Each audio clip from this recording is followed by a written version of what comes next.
Okay, for those who wish to do their twists in either faux leather or cork, you don't want to fold your faux leather or your cork in the full way that we did with the fabric on the video. So it'll just make it too thick. So I'll show you how to do them in fabric in either faux leather or cork.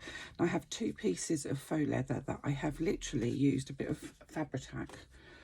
So the Beacon Fabri-Tac glue, and I've just glued them together. And I've glued them together and then I've cut them to a rectangle just so that I've got nice straight edges. And all I'm going to do once the glue is dry is I'm going to then cut them into those half, I don't know if I can do that on this table actually, but I'm going to try it anyway. Cut them into those 1/2 inch strips that we want. So just use my ruler and my rotary cutter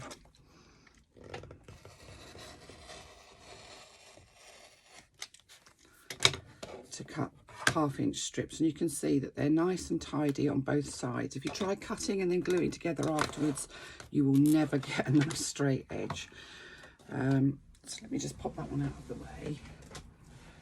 Then all I'm going to do is, and make sure your glue is dry because you don't want to gum your needle up, is I'm just going to top stitch down both sides. And I don't think I've even got the same colour thread in my bobbin, which you really would want to do. And I'm top stitching again at 1/8 of an inch, same as I usually do.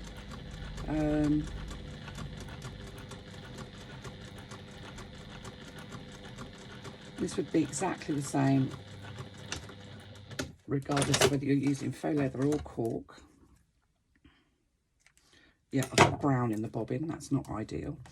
So don't be like Christine, pop a bobbin thread that's the same colour as your top thread in.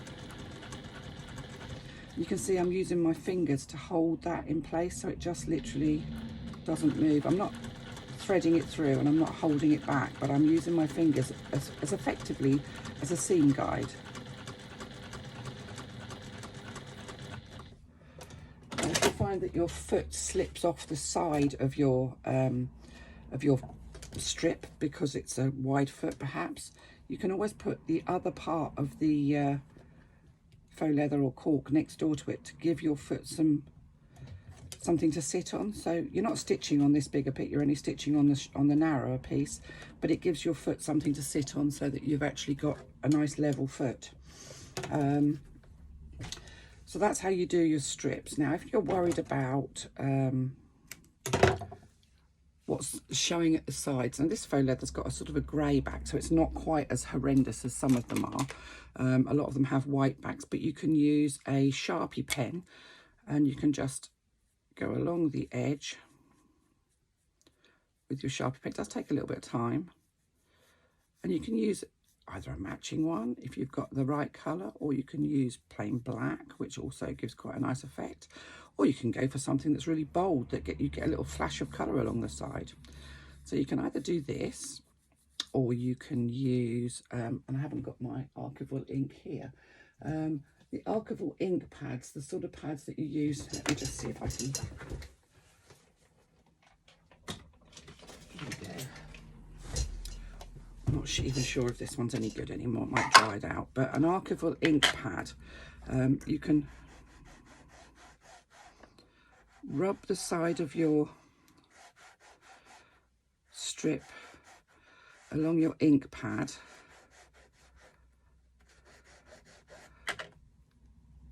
And this ink is waterproof, so only use waterproof ink. And you can see that gives a nice, I mean that's a black edge, so that's but it covers that grey bit that's in the middle. And this side I've done with the Sharpie. Now if you have leather edge paint, you can use leather edge paint on the side of these as well. Or you can just leave them as they are raw, that doesn't really matter. It's just if you want a finished look on the sides of your strips. With the exception of these strips, everything else is made exactly the same, regardless of whether you're using cork, faux leather, or fabric. My only thing really is if you're going to use a thicker faux leather or if you're going to use cork, then you may wish to omit using the foam. You might want to use the fleece on the lining.